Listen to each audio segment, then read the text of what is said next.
Hepatitis A किसके द्वारा होने वाला रोग है? विषाणु के द्वारा होता है हेपेटाइटिस रोग। ओके, हेपेटाइटिस रोग की जब भी होगा वायरस के कारण होगा। एंथ्रेक्स मनुष्य एवं मवेशियों में दोनों में ही, ओके, मनुष्य और मवेशी दोनों में ही होने वाला भयानक बीमारी है। कौन सा? एंथ्रेक्स। और ये किसके द्वारा होता है? तो बैक्टीरिया के द्वारा होता है। ओके, जीवाणु के द्वारा। एंथ्रेक्स किसके द्वारा होता है? तो बैक्टीरिया के द्वारा। ओके, एंथ्रेक्स के द्वारा होता है तो बैक्टीरिया के द्वारा होगा। ये मनुष्य या मवेशी दोनों में होने वाला भयानक रोग है। ओके,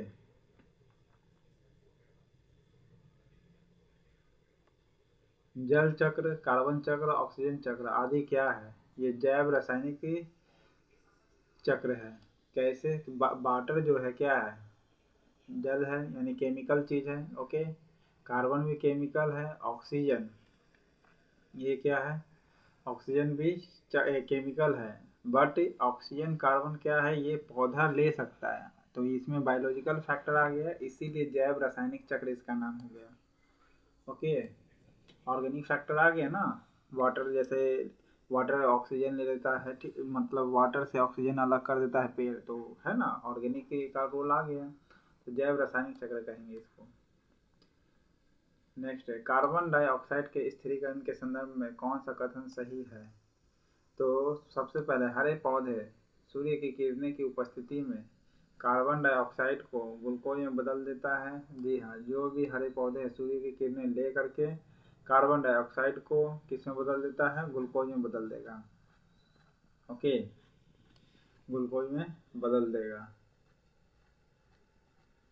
कार्बन डाइऑक्साइड को किस में बदल देगा? ग्लूकोज की स्थिति में बदल देगा। पहला तो सही है। दूसरा, बहुत से समुद्री जंतु समुद्री जल में खुले कार्बोनेट से अपना कवच बनाते हैं। ओके, जितने भी, बहुत से मतलब जितने भी नहीं कहिए, बहुत सा जो समुद्री जीव है, ओके, समुद्र में खुले कार्बोनेट से अपना कवच बनाता है। ओके, खुला जो कार्बोनेट होता है उससे ले करके अपना कवच बनाता है।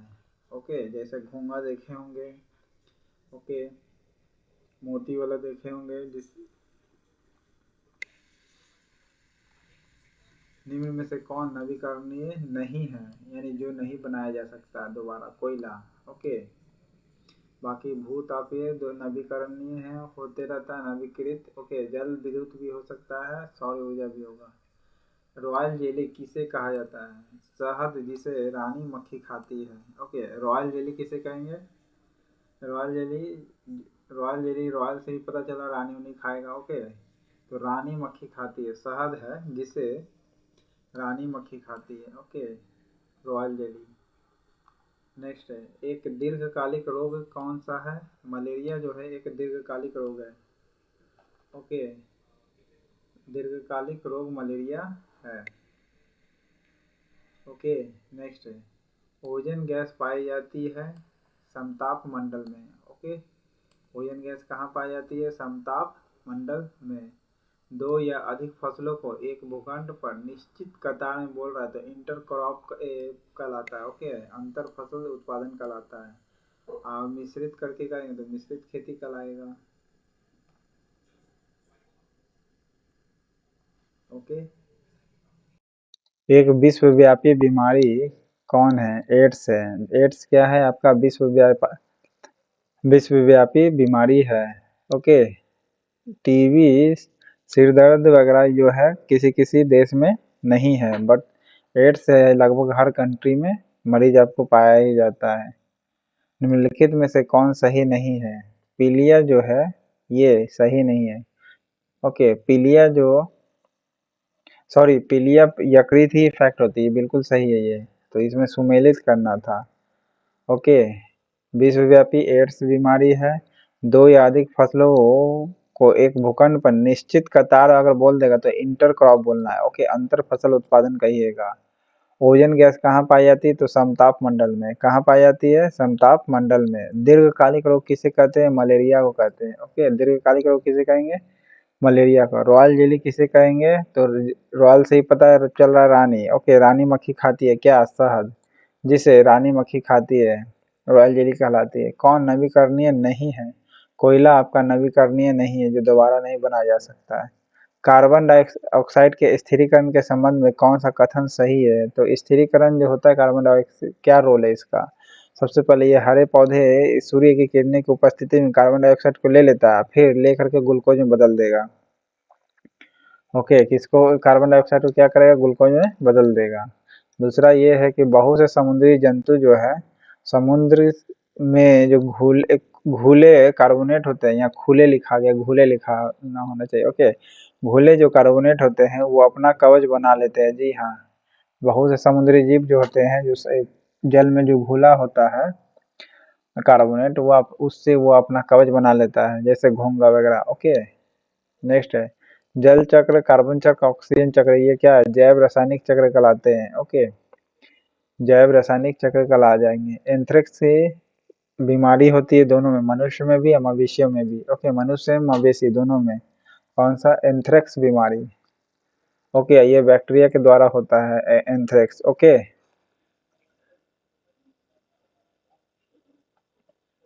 हेपेटाइटिस ए वायरस के कारण होती है। नेक्स्ट है गाय में खुर एवं मुंह का रोग किसके द्वारा होता है? वायरस के कारण होता है गाय में। ओके, खुर एवं मुंह का रोग जो है वायरस के कारण होती है। नेक्स्ट है किस प्रणाली में एक ही खेत में अलग अलग प्रकार की फसलें एक के बाद एक क्रम में उगाई जाती है? तो क्या कहलाती है? फसल चक्रीकरण कहलाता है। ओके, क्या कहलाता है? फसल चक्रीकरण कहलाती है। किस प्रणाली में एक ही खेत में अलग अलग प्रकार की फसलें एक ही के बाद एक क्रम में उगाई जाती है? तो एक के बाद एक कह रहा है, यानी ये इंटरक्रॉप नहीं कहलाएगा बल्कि फसल चक्र कहलाएगा। ओके, क्षय रोग करने वाले बैक्टीरिया, सबसे पहले याद रखें क्षय रोग बैक्टीरिया के द्वारा होगा। फिर हवा से नाक में घुस जाता है, बिल्कुल करने के बाद शरीर के किस भाग को संक्रमित करता है? तो फेफड़ा को प्रभावित करेगा। ओके, क्षय रोग हवा से नाक में घुस जाएगा, इसलिए छींकते समय हाथ रखनी चाहिए ताकि फैले नहीं। अनाज भंडारण में निम्नलिखित में से किसका प्रयोग जैव कीटनाशकों के रूप में किया जाता है? अनाज भंडारण में किसका प्रयोग जैव कीटनाशकों के रूप में किया जाता है? जैसे नीम का पत्ती हो गया, हल्दी हो गया। ओके, नीम का पत्ती भी और हल्दी भी यूज किया जाता है। ओके, नेक्स्ट फसल चक्र आवश्यक है किसके लिए? मृदा की उर्वरा शक्ति में वृद्धि करने के लिए। ओके, मृदा की उर्वरा शक्ति बढ़ाना है, इसीलिए फसल चक्र करना है। नेक्स्ट, निम्नलिखित में से कौन सा रोग विषाणु के कारण नहीं होता है?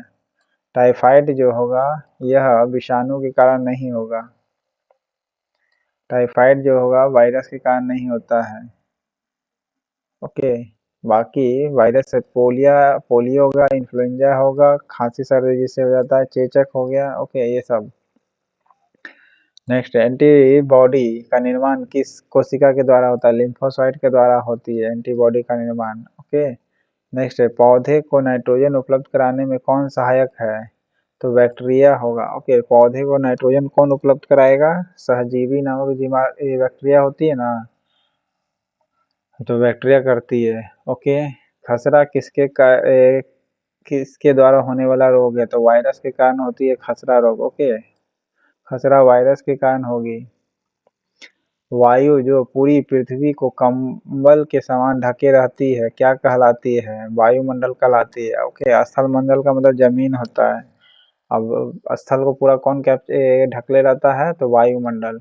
ओके, नेक्स्ट है सूर्य से प्राप्त होने वाली किरणों से पृथ्वी तथा उसके वायुमंडल का गर्म होना किसका एग्जाम्पल है?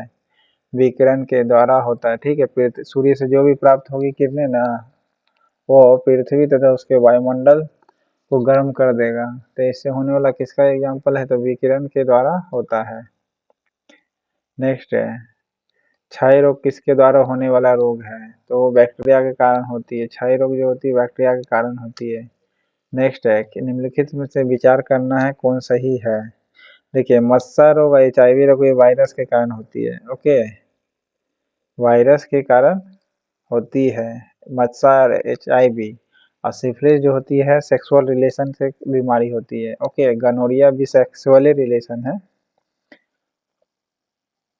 नेक्स्ट है, एक तीव्र यानी प्रचंड रोग किसे कहा जाता है? खांसी जुकाम को। ओके, इन्फ्लुएंजा वगैरह होता है इसी में। ओके, तीव्र प्रचंड रोग कहलाता है, जो एकदम क्या कहा जाता है, खांसी जुकाम नहीं हो जाता है वो। नेक्स्ट, इनमें से कौन विषाणु जनित रोग नहीं है? वायरस से नहीं होता है। क्षय रोग जो होता है वायरस से नहीं बल्कि बैक्टीरिया से होती है। ओके, बाकी खसरा, पोलियो, रेबीज ये सब वायरस से होती है। खसरा, पोलियो, रेबीज। नेक्स्ट है, सामान्यतः खरीफ फसल की अवधि होती कितनी है? जून से सितंबर तक। कब? जून से सितंबर तक खरीफ की फसल होती है।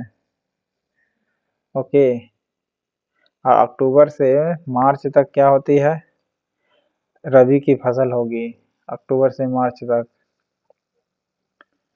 नेक्स्ट, इन्फ्लुएंजा किसके द्वारा होता है? वायरस के द्वारा होता है। ओके, इन्फ्लुएंजा वायरस के द्वारा होता है और तीव्र ज्वर भी वायरस से ही होती है। तो इस प्रकार हम बीमार क्यों पड़ते हैं लेसन में आपको 51 क्वेश्चन था। चैनल पसंद आया तो लाइक करिएगा, सब्सक्राइब करिएगा। Thank you.